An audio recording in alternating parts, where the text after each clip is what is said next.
Hello and welcome to ESA's Lessons Learned. By now, all of you probably have or should have the Event Safety Alliance reopening guide, and we're starting to see places open again. So it's time for us to start looking at how's that going? How are the reopenings going? And what takeaway lessons are there? Because we're all doing this for the first time. And so we're going to make a very conscious effort while not calling anyone out. We're not wagging our finger or trying to shame anyone, but we do want to tease out the lessons that emerge as early as possible, because it's okay to make a mistake once, but what we try to do is make a new mistake next time. Don't just keep making the same errors. And so for this episode of ESA's Lessons Learned, we're really fortunate to have Nashville's Scott Scovill from Moo TV and the Steel Mill rehearsal facility turned venue.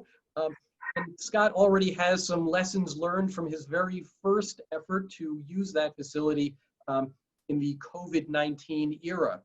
Fortunately for us, we also have ESA's president, Jim Digby, and Jim is actually going to take it over from here and have a conversation with Scott about what lessons Scott has learned in an early effort to reopen. So Jim Digby, take it away. Thank you, Steve, and happy Saturday to you, Steve. I hope you're having a wonderful day. Shabbat shalom to everyone. So as Steve correctly mentioned, the ESA, we will be featuring these podcasts as we collect stories from the front line in an effort to help shape the days ahead and try to keep us from making mistakes that take us backwards. That's the worst thing that could possibly happen. So we will have this continuing evolution of the Event Safety Alliance reopening guidance, and we're going to try to see us all back to work. And we feel that by capturing some of these lessons learned from those who are actually doing it is probably the best way. We can do two things at least. We can craft version 2 of the event safety guidance, and we can not step into a hole somebody else has already dug for us. So with that, it's my pleasure to introduce to you Scott Scovill, who is the owner, as Steve said, of Nashville's Moo TV and the Steel Mill rehearsal facility, turned venue, probably something he didn't expect to have happen. Recently, he hosted one of the industry's first full production live concerts, possibly the first since the COVID shutdown. I believe this was confirmed only a couple of days prior to load-in, and your experience as newly found venue operator in this situation has yielded the first in a series of valuable lessons learned direct from the industry's front lines. So Scott, welcome to podcast number 1, series 1, episode 1. You're it. Thanks. It's good to be here, guys. It's been an interesting event, and I think I can share some really good things and a few lessons learned as well. Well, thanks. That's exactly the point. Scott, I think it might be interesting because there are going to be people watching this, hopefully, who have not yet met you or don't know any of your backstory. And for me, your backstory is squarely in the headlines of ESA's journey on planet Earth.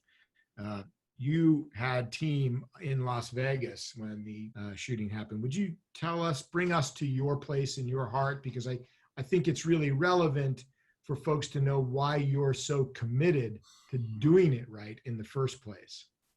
Yeah, I have, for those of you who have been around long enough, I used to work with Lee Griffin in Performance AV, and he was like a father to me.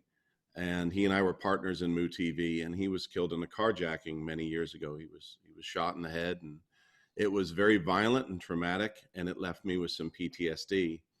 So years after what I would call a 100% recovery, when Vegas happened, I had some inkling, maybe a better understanding than others might, of what these kids were going to be going through. And so I took it upon myself, happily, to help them through it, to try and counsel them. I made sure they all got with real counselors also. But in sharing my story many times, and in sharing and in hearing theirs, interestingly enough, my PTSD came back for a brief period. And I say brief, probably for a year, I would say at least a little affected.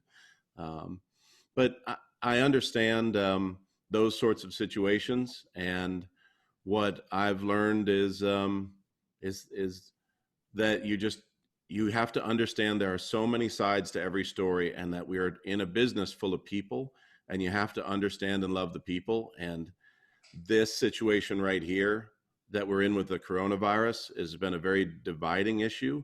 And so a lot of that thought went into how we handled our people on site at this event as well.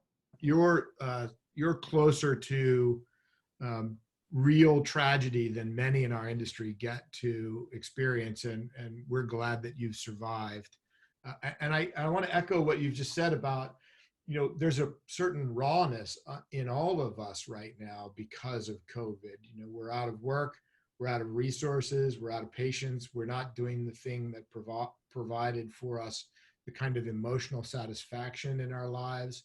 For me, 50% of my life is my work, and the other 50% is I'm lucky enough to have a great family. But without it, I'm trapped in a box, talking to myself most of the time. So I fear that emotional baggage that everybody rightly has is part of what's being carried into the workplace right now as we start to unroll and we start to try to go back to work in ways that are measured and reasonable and safe.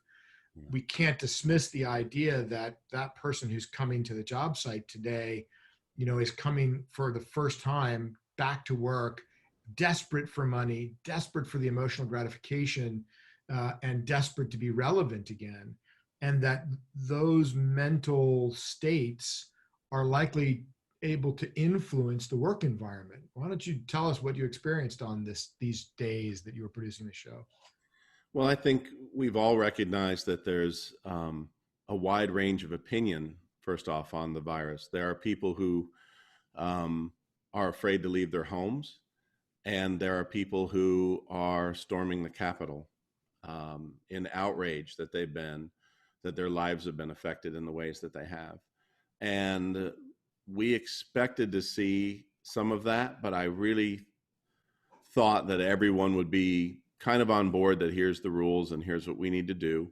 And it was interesting to me that it took some real coaxing to get everybody to follow and I say that most people were 100% in, but there are people who just had strong beliefs that the virus isn't all it's been touted to be, and they acted accordingly. And I don't fault those people for that. But we just need to know that with the variety of opinions and beliefs, we all need to act in one cohesive manner that's been deemed safe. And there were some challenges there.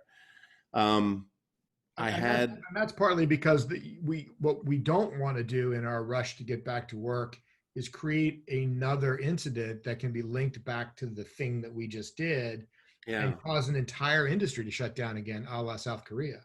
Yeah, imagine if there was some sort of spreading event at our tiny show, which is so unlikely. But what if it happened and then the news got a hold of it, and it would be like, Brad Paisley holds concert without audience and still manages to spread virus. I think that sets the whole industry back. Yeah, for sure it does. And emotionally, the other side was the people who didn't feel necessarily safe. We had some real anxiety issues. And we had someone leave because they didn't feel comfortable, which I was 110% okay with. This is an outstanding individual. They're a great member of our production community, and they just didn't feel comfortable. And that is so okay with me. And we need to be understanding of that. Imagine a guy leaving in the middle of the show. Under other circumstances, you'd be like, what the hell's going on? These are different times, and we need to recognize that and be prepared for that. I had another individual whose family member, they felt like he was putting himself in real peril, and they begged him to not leave and were crying. And so to go to work in the morning, and he decided to not come in for those reasons. And again, in today's world, I don't feel we should judge anyone for that sort of thing. We're all just trying to find our way in whatever this reality is. So no more than I judge the people who don't feel like they should have to wear a mask but are suffering through it. The people who feel like they need to stay home or even leave in the middle of the show, I was okay with that. Yeah, I hope that that is the norm out there. I mean, you're leading by example of exactly the kind of universe we need to be living in right now, compassionate and thoughtful and respectful of others' beliefs on whether this COVID virus is a real thing, it's not a real thing, whether it's okay to wear a mask, whether it's not okay to wear a mask. Obviously, the place we want to be is erring on the side of caution for the sake of ourselves and for the sake of our industry and for the sake of getting everybody back to work again. Yep. Steve, what's your take on that? You know, I commend you guys for being so even-handed. Frankly, I struggle with that. You know, there's a term that I learned a long time ago, which is a geopolitical term. It's called a false equivalency. You know, there are two ideas, so they must be deserving of equal weight and equal consideration. And, you know, it may be that, you know, in the context, Scott, that you were in at that moment, that's just the way you have to be. And if that was your circumstance, you know, more power to you that you were able to do it, it seems, with compassion and a straight face. I'm, I guess, more transparent than that. And I really struggle to say to someone who I think just holds a wrong view, or one that, you know, the odds are slimmer and the downside risk is greater. I just have a really hard time saying, you do you and we'll do us. Because no, in my world, you know, in the legal world, usually there's one answer which is clearly better than the other, and we're always forced to choose. Right. Well, and in fairness, everyone needed to wear a mask, and they understood that.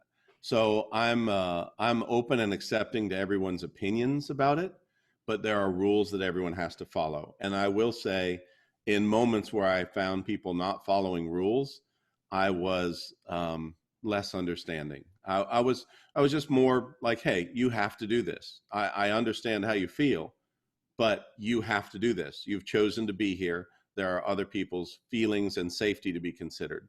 So, yeah. I don't want to seem like I was a total angel about it, because there were moments that I was frustrated with people, and I conveyed that. But overall, we did pretty well, and I think we need to bring a new level of understanding to our situation for the time being. 6 months from now, that situation will be more the norm. Right now, everyone's getting used to it. Yeah. I think one of the things that we may want to start doing as an industry, you know, the mask has a certain connotation to it, just the word mask. You know, it's PPE, it's the rigging harness, it's the hard hat, it's your steel toes. The mask is equivalent to all of those things in this circumstance. It's designed to prevent you from causing harm to yourself or others. And if we can start perhaps setting it up contractually, the PPE is required in our building. And in these days, under these circumstances, this is our description of PPE. We're following the guidelines. And if you're unable to follow those guidelines, then perhaps you should not show up that day. I think we have to, for the sake of our industry, get firm about those things and try to get the kind of backbone from you know, the management side and those who are paying the bills to support those ideas. Scott, it's not lost on me that I think the timing of the release of the Event Safety Alliance guidance, reopening guidance, fell squarely in the middle of your production. So you had already crafted a set of rules that you wanted to follow based on the best information you could find at that time. And as you were unloading trucks, we delivered the guidance to you. Would you be able to walk us through what measures you did put in place and what specific rules were in place for everybody coming to the venue, please? It's worse than that, actually. We were pretty much done when the guide showed up. We had already loaded in. So it was, yeah. So the guide is fantastic. And I'm so grateful that gentlemen like you take time to put things like this together. without the benefit of having it and finding out there was a gig late Friday night that we were loading in on Monday morning, we did our very best. And I will say I'm proud of what we did. We built an app with a QR code that people scanned, and that led them to a questionnaire. So when you entered the building, you scanned a QR code. You were immediately given a mask. There was a table right at the door. You were given a mask, and then you scanned a QR code and you punched in a short questionnaire. The questions that, and my guy, Travis, put this together. He pulled them from like CDC guidelines.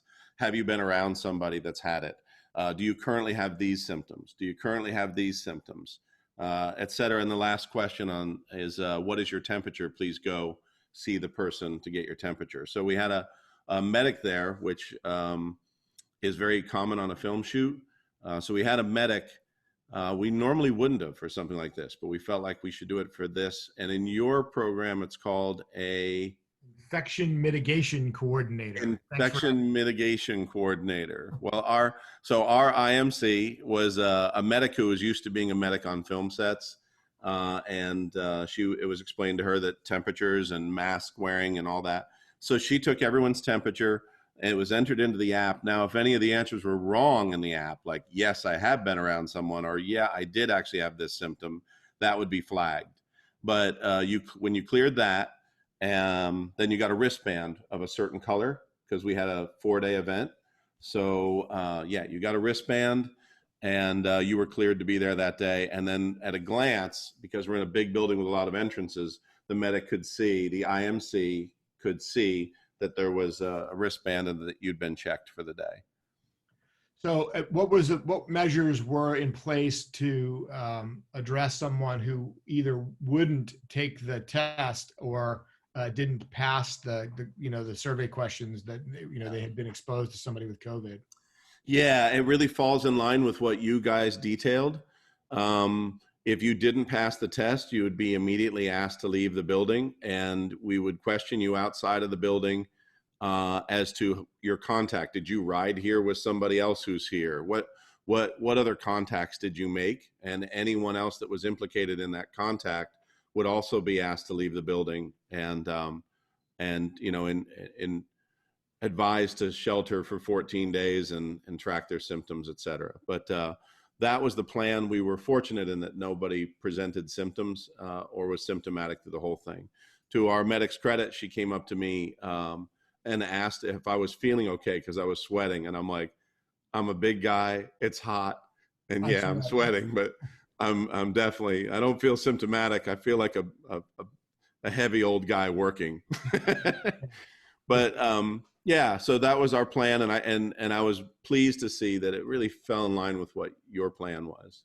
Walk us through the decisions, if you would, or the plan of action pre-execution for minimizing the amount of truck loaders contacting each other and the amount of stagehands contacting each other, and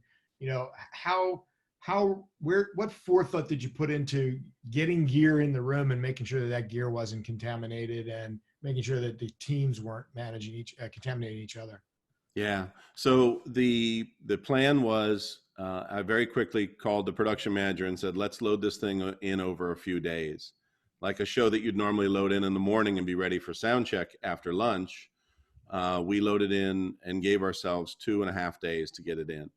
So let's take our time. That means people not working on top of people. We recognized that some people had to work together to do things like lift and be next to each other for maybe the monitor console or something. And so in your guide, you call them work groups. We had that, but we tried to minimize those people who had to be near each other for some reason.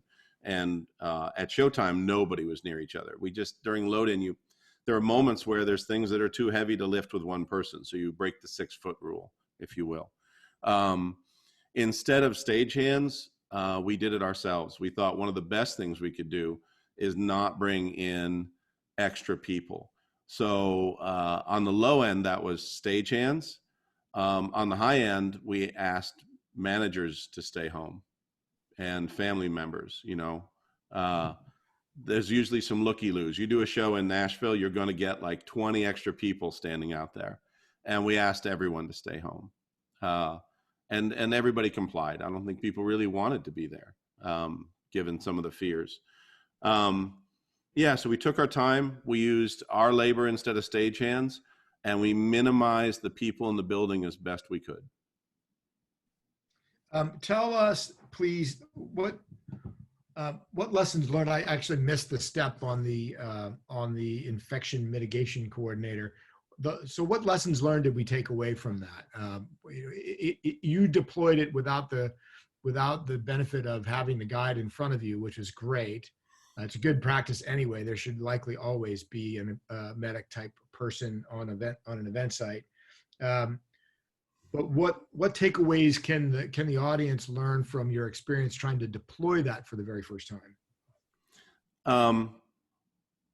The person that we had as an event as an IMC, I can't remember the word. As an IMC. I like IMC. IMC is good. Let's run with IMC. Okay. So the person that we employed as an IMC was a medic.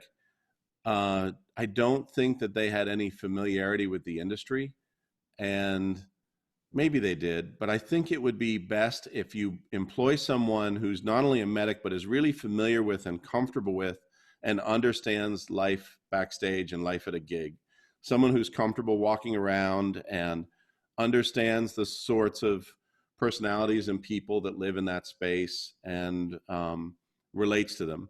So I had someone in mind, and someone was presented to me by one of the other deciding entities. And the person I had in mind was a production assistant from a tour, because she, in my mind, just had the perfect personality to walk around and be like, hey, put your damn mask on. And people would listen. Yeah. So I think there needs to be a certain amount of political savvy and understanding in that role for all the reasons we've already talked about. Yeah. So do you have access to...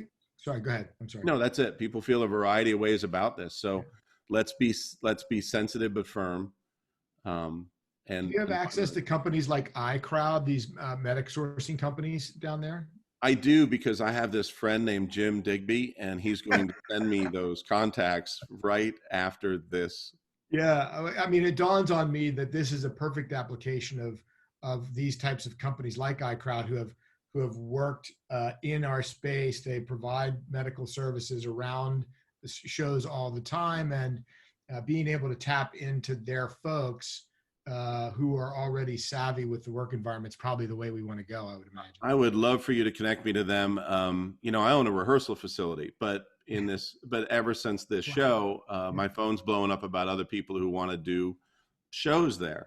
And we can do shows. We're not audience rated, but there's no audience, right? So, I would love that information, please. And moving forward, I would love to call on an entity that has a real plan and understands our industry. Great. Same question for your plan for loading equipment in. What are the lessons learned from the challenges of trying to do that without stagehands and in a slow-paced way? What did you see there, and how, what kind of impact is that financially? What kind of impact is that to safety with respect to trying to do it with less people? So without the benefit of your guide, work groups were an evolution that occurred because it had to. And so without the benefit of really recognizing that up front, some of the people involved were like, this is stupid. There's no way we can do this and maintain 6 feet. So we're just not going to. And that was corrected. It was, again, everybody really did a good job of doing their best. But I think if we were able to send a unifying message out, one thing we learned, and again, I'll give credit to Travis at my company. He said, we need to start having a morning talk where we just call everybody together and explain the lessons we've learned. And I was like, you know what, that's your idea. Please do that. And so his morning talks were great. And I'd listen in, and if he forgot anything, I'd chime in and go, and also. But those morning talks, I think, really helped get everyone on the same page and just remind everyone that we're all trying to figure this out. If you stand up in front of everyone in the morning and say, here's how we're going to do it, and if you don't do this, you're out on your ear. You stand there and you go, hey, we're all doing our best. These are really interesting times. They're emotional for a lot of people. We have people that feel from all the way to like, we don't want to wear a mask to like, I'm scared to be here, but we're all here because we're trying to put the show on. So to be safe as we can for everybody, here's how we're going to do it. And here's the things that we figured out that are new because they weren't in the talk yesterday. They're in the talk today because this happened. And so let's be mindful of this. It seems to me that the toolbox talk these days is not just operational for how we get the job done. It's also, we have to start bringing in the mental health component, the emotional component, because I think if you were to say at that toolbox talk, hey, look, I recognize these are early days in the return to work, and I recognize we're all wired on 100 at the moment, from as you just said, all the way to I'm not wearing my mask and I'm really not feeling good about being here, but I'm here. Let's look around at each other and make eye contact and say, hey, that's who we are today. And it'll get better, but for today, that's who we are, but we've got to march forward. Here are the COVID rules, right?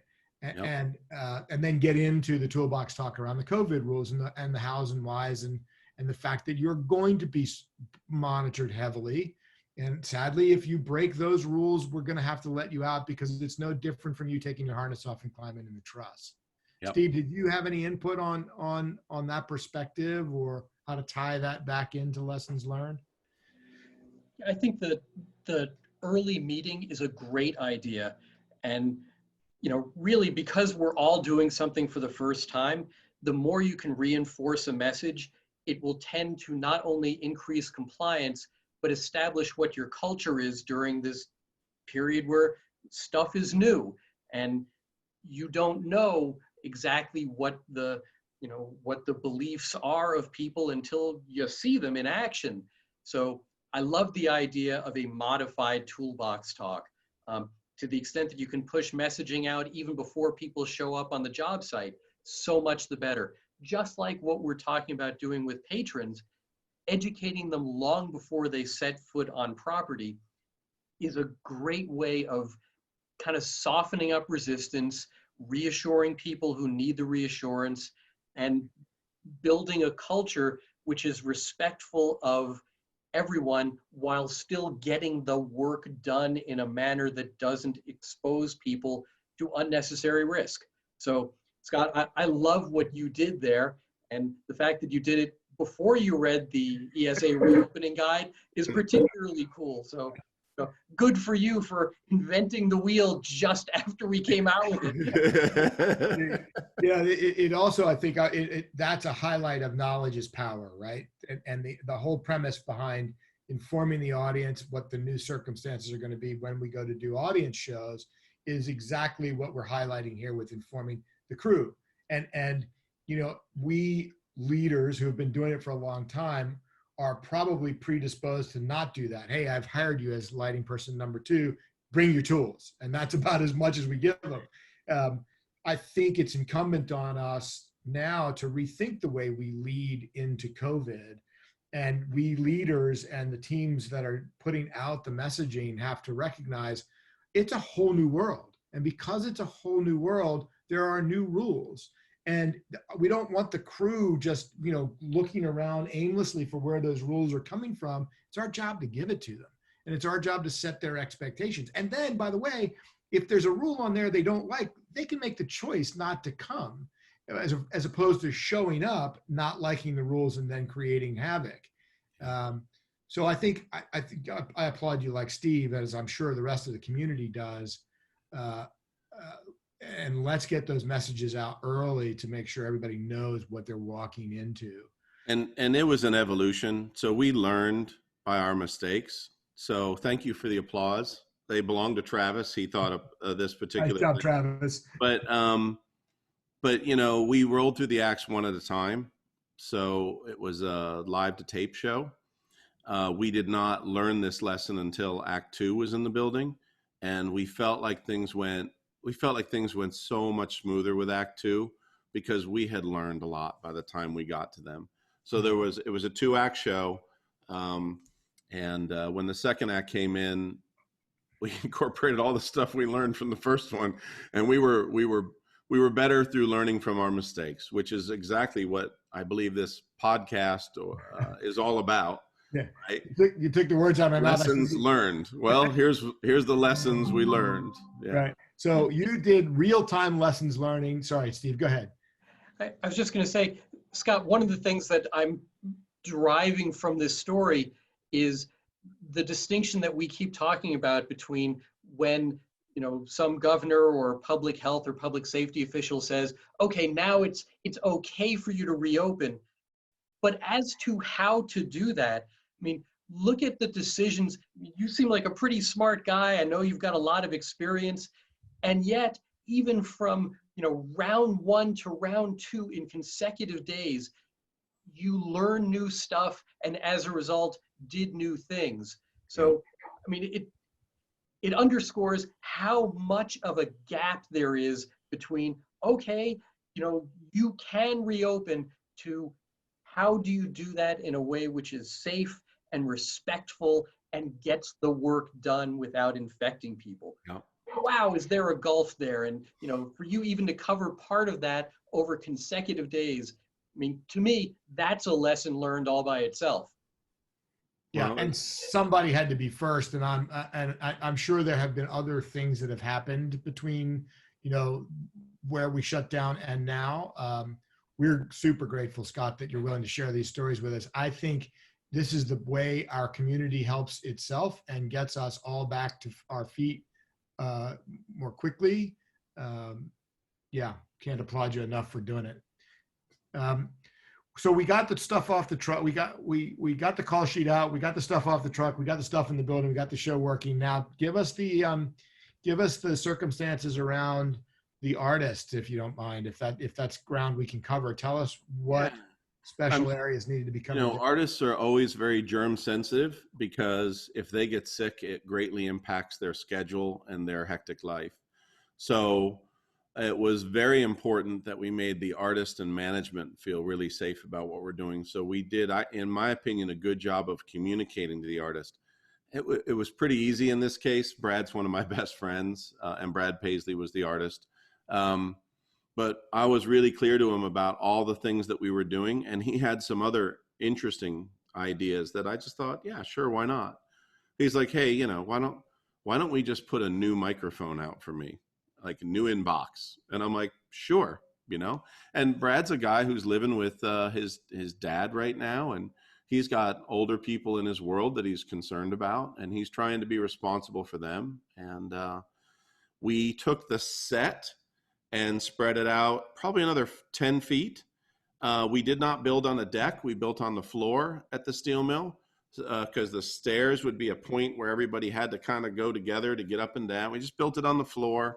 It gave us a little more trim height that way too. And we took the set and stretched it out a good 10 feet to put band members further apart and band members further away from the artist. Really more about putting them further apart. He was worried about them. He wore a mask right up until the moment that he got on mic. And he was careful to kind of shift the mask so he didn't have mask lines when we went to start taping, right? And everybody in the band wore masks right up until it was time for them to sing. And there was some discussion of, you know, do we leave the drummer in a mask? He doesn't sing. And they felt like they didn't want to. They were like, no, you know, if Brad has to not wear a mask, we're all going to do this together. We're all in this together, and we're going to do it. But you know, our show positions had everybody well more than 6 feet apart.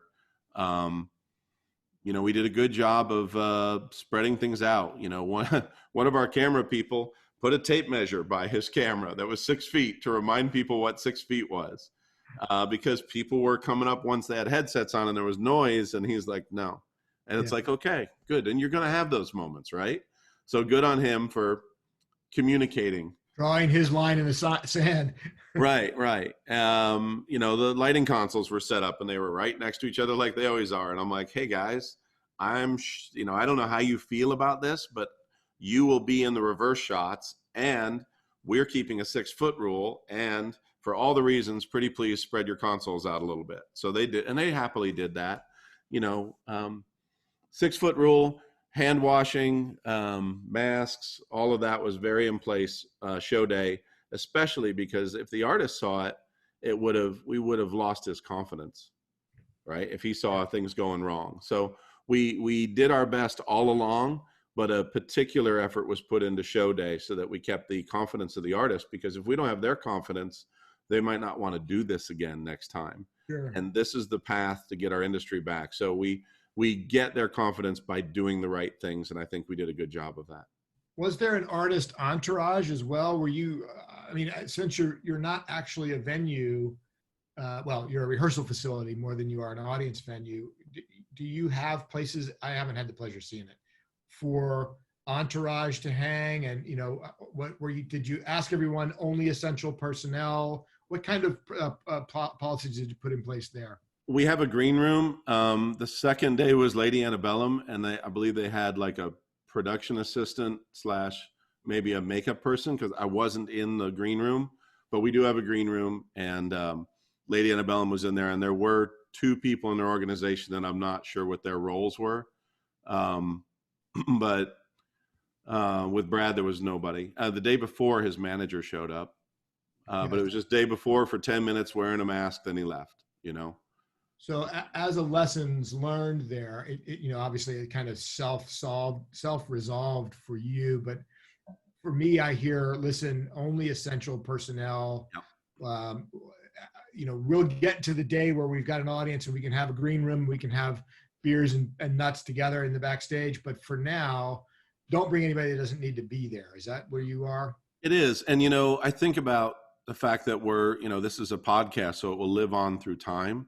And I wonder what people will think 6 months from now, if they'll be appalled that we were forcing everyone to wear a mask, or if they'll be, you know, appalled that, you know, we did things in the other direction. And so it's such an evolution, right? Yeah. We're all learning week by week as the reality of this virus sets in. But for now, for today, absolutely nobody extra in the building. So I was not thrilled that those people were there, but it wasn't that big a deal to me.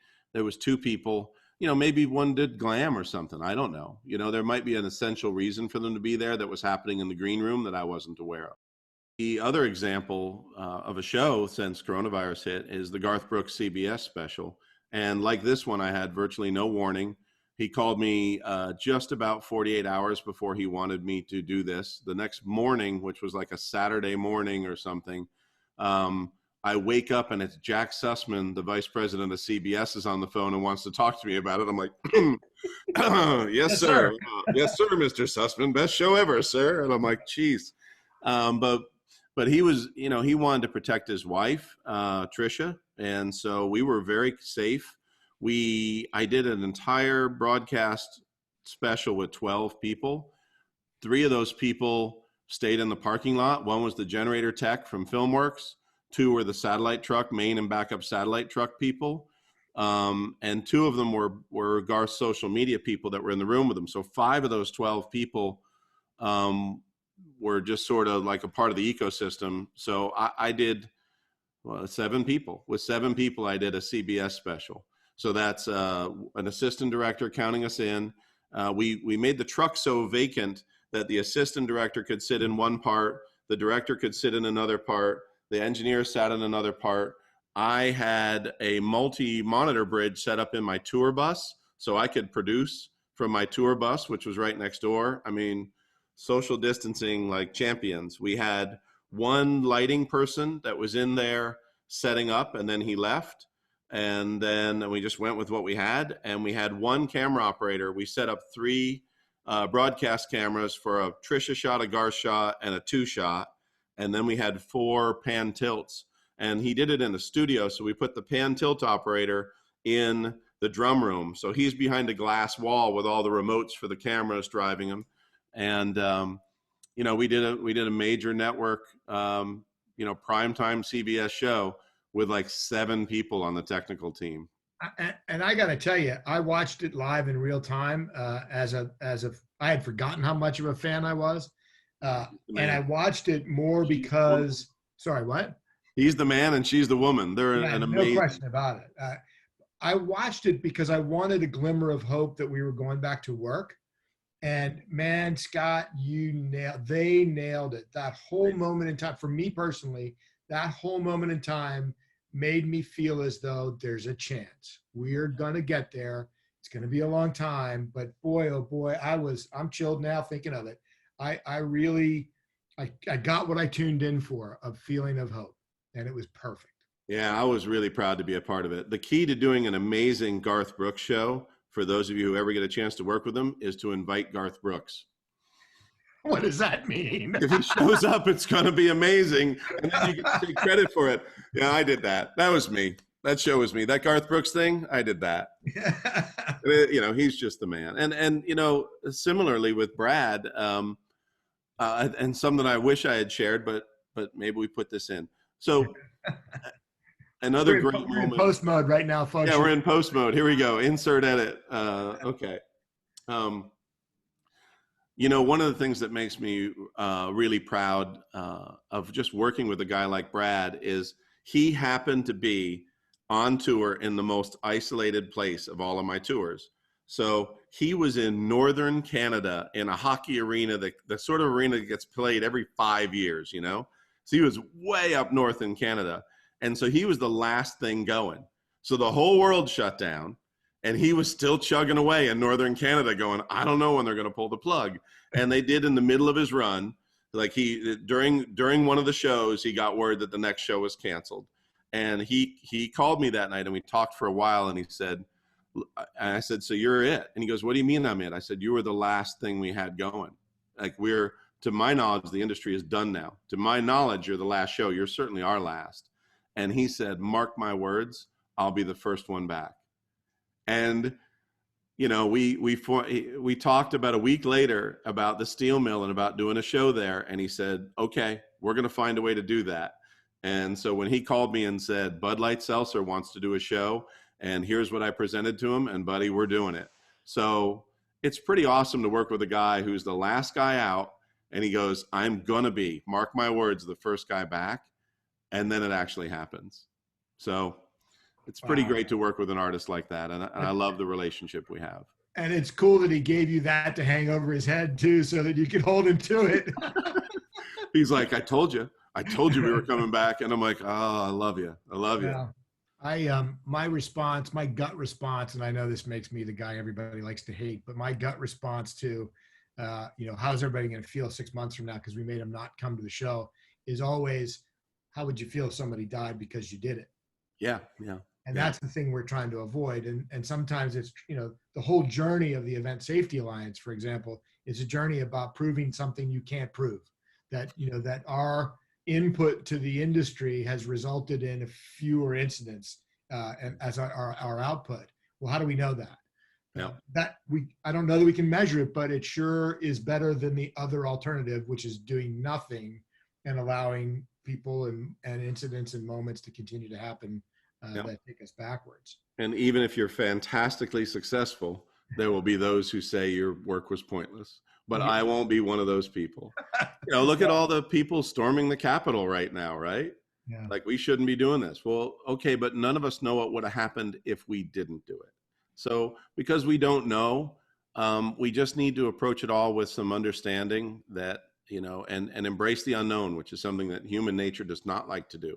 We like to solve things. That's why there was a sun god, because what was that ball of, heat going across the sky? Well, it must be somebody in a chariot. Like, we make up crazy things because we hate the unknown. Right. Well, and it's hard to, I am a firm believer in the science, but I got to tell you, we're 10 weeks into this thing now. I think that's affected us as an industry. And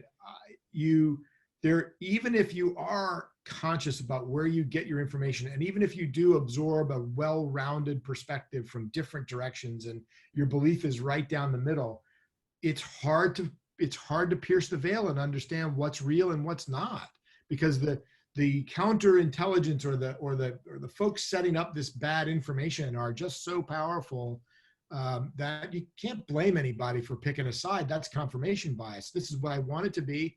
That's the news I'm going to seek out. So that must be true. And the fact that anybody can take a microphone right now and make it true is really not in anyone's best interest, I don't believe. So that's it. I'm off that pulpit for the moment. I could spend an hour there, but yeah, I agree. What do you got, buddy? Tell me something. No. Let's move on. Let's stick to topic. No, for Steve. Well, this whole conversation underscores something that is always true about safety measures all the time in every situation, which is if a safety measure works, it leaves no traces. Only failure shows up. So, the fact that we can have lots and lots of shows where no one says, I got sick after going to this show, that doesn't mean that we've got this nailed or that there was never a problem in the first place. It just means there hasn't been a failure that manifested itself yet. But that takes us back to whether it's the Indiana State Fair roof collapse or the Route 91 Harvest Festival shooting. It takes a lot of failures to yield a catastrophe that actually surfaces and people learn about it.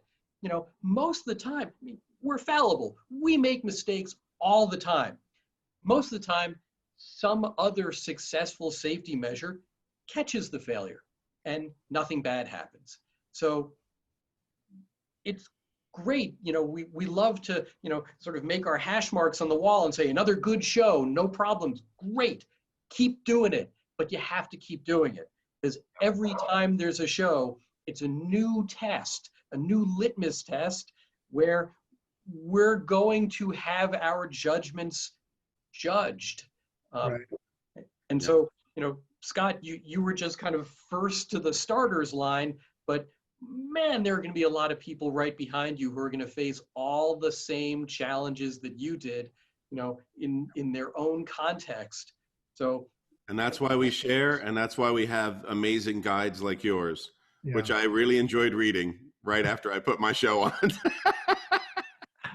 And shame on me. I should have called Jim and said, how far along are you with this thing? Because I know a guy who needs it now. I'd have slipped you a copy under the door. So yeah. Well, we know next time. Lesson learned, right? Next time I would ask for the version with typos that isn't quite ready for press. I'd take it. To follow on Steve's comment, our job has become, and I only have learned this phrase because we had the attorney from the Station nightclub fire as one of our first keynote speakers on the Event Safety Summit. And it dawns on me as a guy who produces shows that our job is really to break the chain of causation. There are going to be things that go badly or wrongly along the way, but we have to set up guardrails that prevent that allow us to intercede and break the chain of causation. Put on the PPE, put on the mask. It's not that big a deal. And oh, by the way, the consequences of doing it right mean you get to have another paycheck. But the consequences of ignoring it and doing it wrong and causing harm to yourself or someone else means, guess what? You're out of work longer now. Yeah, the whole industry. Yeah. The crazy things we do. This ridiculous facial hair is so that my mask fits and makes a seal. Like the things we're doing to just sort of, okay, what is safety today? Yeah. Scott, tell us, all right, so we've gotten through the show and now we're loading out, or did you leave the gear up? What measures are you considering now for taking the show down? Walk us through it, if you would. So we did take the gear down, but we have had a lot of attention.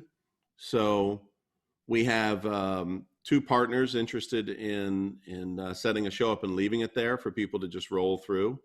We probably are going to hold off on implementing that because we have another artist with a sponsor that looks like they want to come in first, let them bring their production in. But we are prepared to be a really turnkey solution, and we've been quoting turnkey solutions as well. So I love it. For me, like most of us, my income went to zero. I've got 4 companies, so I diversified in the entertainment industry. So I'm like, oh boy, should have gotten into something other than this. But yeah, we've been at about zero income. I mean, Moo TV it's the only show we've had in foreseeable future and for 60 days. So any income was wonderful. So we're happy to pivot, and we want to do more of these, and we can easily be a turnkey solution. And we're dividing the room up into a smaller bit and a larger bit for smaller shows and bigger shows. I don't know if you're familiar with how they shoot the Mandalorian, the XR rig they use. So it's sort of like an extended reality, virtual reality, Tell us, 'cause augmented I love reality that show. system. We have built one of those. We're finding ways to pivot so that we can be the people who give you interesting performance spaces moving forward. So we have an extended reality rig, we have a small stage and a big stage as options. Right now, the stages aren't built because we think we got another big one coming in that'll want to bring their whole arena show in. Am I hearing digital audiences? Yeah, there's lots of, that's where our audience is nowadays, right? Yeah, it's They're crazy. interacting just like you and I and Steve are right now. Yeah. Well, I mean, look, no one can be faulted for attempting to find solutions that help the industry get back on its feet, providing they're doing so in a reasonable and measured manner. I'm fond of saying these days. I think that for me, the place I'm frightened of is for those who desperately need to get back, and that's all of us, by the way, may make decisions that compromise safety out of their desire to work. And that doesn't do any of us any good. And I know that no one would do that to intentionally cause harm, but desperate times call for desperate measures. And we're in those desperate times now. We certainly applaud you for finding ways to make it happen and for giving us the opportunity to talk about what you learned. Are there lessons learned from the managerial staff, the top-down structure? Were there things that we could have gotten more effectively? And you don't have to talk about specifically your clients, but in your observations, was there a layer of assistance you could have used at the management level? Talk to us about that. I think it would be great if everybody took it as seriously as they should. And most people did, a few didn't. And I think that a note from management or from the artist might be a great avenue that I might employ in the future, just a way to get everybody on the same page, not because I told them so. And I was really just trying to come up with the best plan, but some of them, that's how they got their information.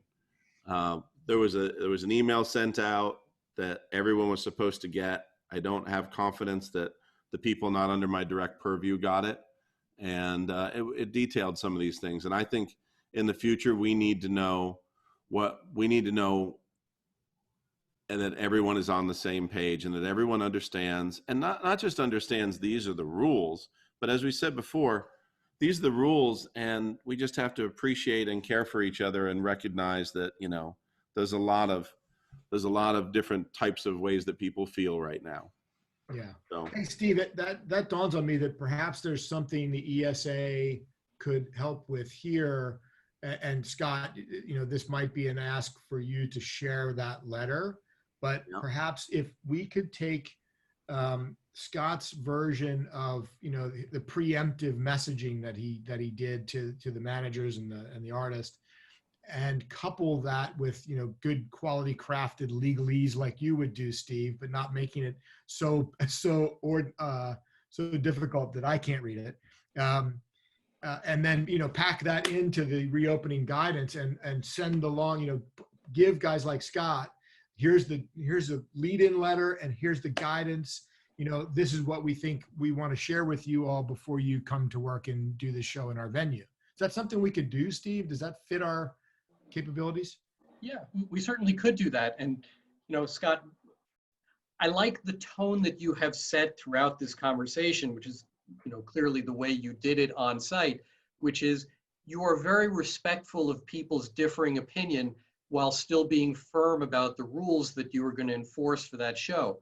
And frankly, that's a difficult balance for a lot of people. So to the extent that we can help to, spread that kind of nuanced, sort of firm but gentle approach, ESA could do something like that. So, when we're done, shoot us what you circulated. We may plagiarize your handiwork. For the better of all. Yes. That's what this is all about. Helping each other along the way. And, I look forward to watching your next episode when I can learn from what someone else has discovered the hard way, if you will. So the good news for me and my event is it was viewed as a huge success, and the sponsor is really happy. The artist is happy. The viewership was huge. Everybody conducted themselves in a way that I'm proud of for the most part, and we can learn from the few things that didn't quite happen the way we wish they had. Yeah. Well, that's what Lessons Learned is all about. Yeah. I think we're probably getting close to being able to wrap here, Steve. And unless, Scott, there are some additional highlights that you think are super relevant going forward. You're obviously going to be doing shows again relatively soon. Hopefully this time with the guidance rolled up in your back pocket. Oh, it's been distributed to all of my key staff, and we've had discussions about your guide already. And Great. Yeah. And I think, we would be happy to strengthen the letter should it need it in a way that it captures all the nuance. I think it's important that, it's worth saying again that as an industry and as humans, we're all in a really overwhelmed state of mind, state of body, state of concern right now. And as a plea to my fellow compatriots out there, let's be sure that we're leading from a place of compassion as we go into these new days, because I think, it's super relevant that we realize and recognize and outwardly express that we're all manufactured differently. There's not one of us that is born into this world thinking the same way or doing the same thing. And that old silver-haired guys like me, some young folks may be looking to us and taking their lead from me. And I certainly want to make sure that the example I'm giving is one that that I would be proud to share with my family members as I go forward. So I think, Scott, your connection, your compassionate connection to this moment in time and to the outreach that you do in the wake of the Route 91 incident, I mean, you really are a shining star of great leadership in my mind. And we don't share any business. So this is not about that. This is about, we need to elevate the kinds of leaders in our business that are compassionate, that do it the right way, that are thoughtful, measured, Steve's favorite word, reasonable, and make sure that we're raising those flags as highly and loudly as we possibly can to give the good examples, not the bad examples. I aspire for reasonable.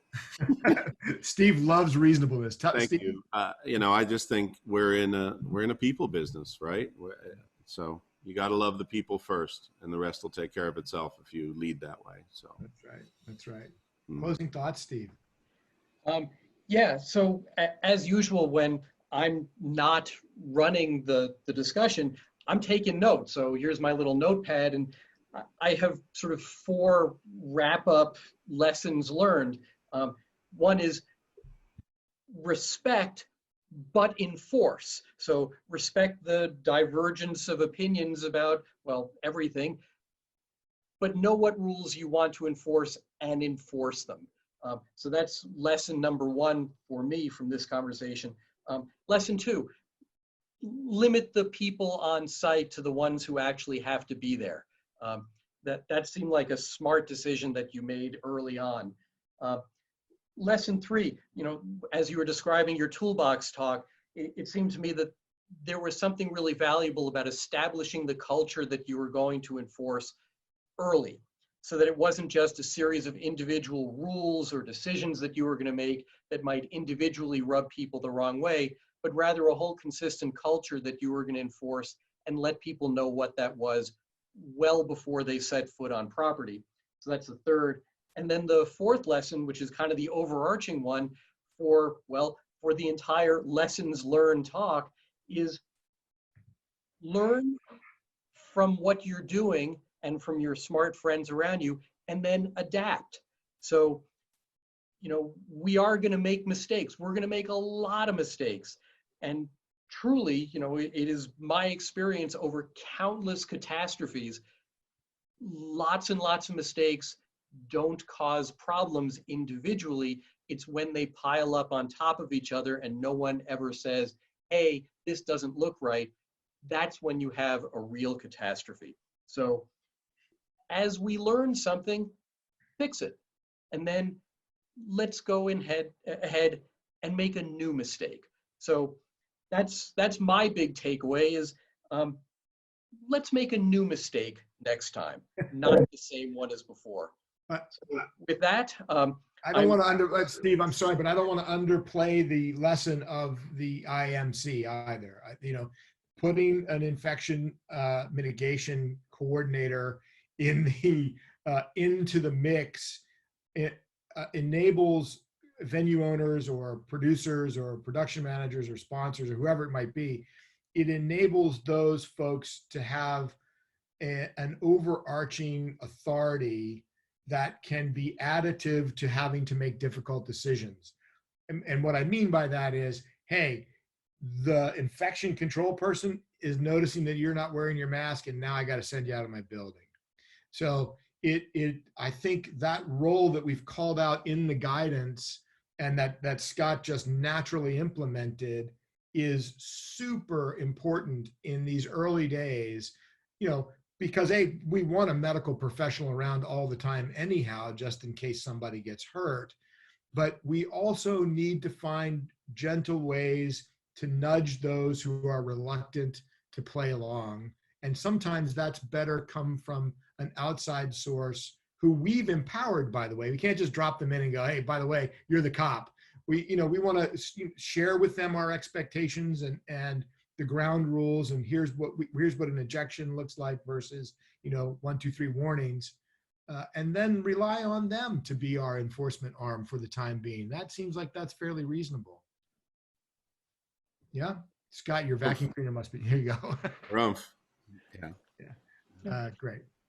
All right, and with that, let me thank Scott Scovill for your time on this Saturday morning. Jim Digby, and I am Steve Edelman. Thank you for listening to this first episode of Lessons Learned, and hopefully we will have many more lessons that we can share because this is all a learning experience for all of us. So if you have a lesson that you've learned, let us know, info@eventsafetyalliance.org. And you've got big shoes to fill because Scott has raised the bar pretty high, but if you are bold enough, we'd like to hear from you. Thanks very much. It's important, folks. Be safe. Be safe.